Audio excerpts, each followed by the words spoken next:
Presented by Monadic Music.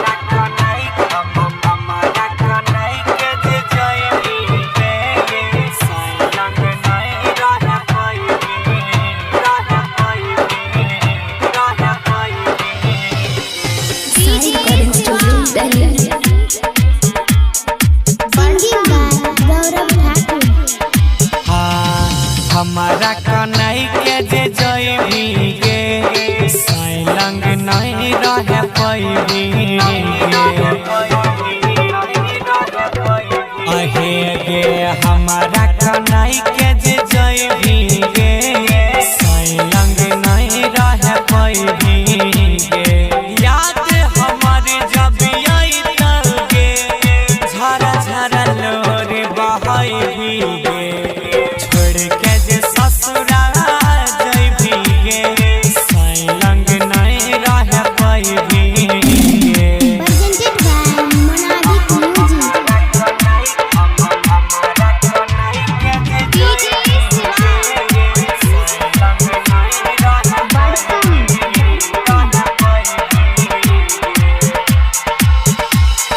संगे जियाई के संगे मरई के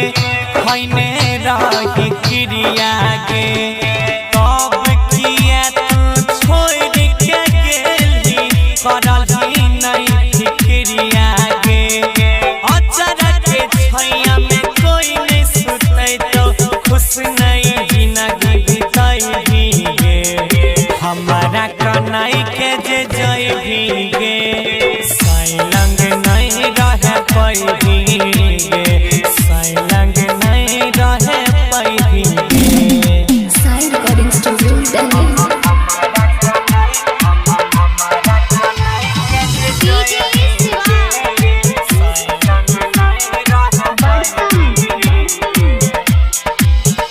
आगे साँझ सवेरे फोन पर झूठे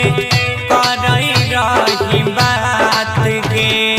मन भर गेलो हमरा से जब देखाई दिली औकात गे अपन टोली गौरवा के अरथी के साथ उठवई गे सन्नी हनी के कन्हई भी गे राहुल लंग नहीं रह पैबी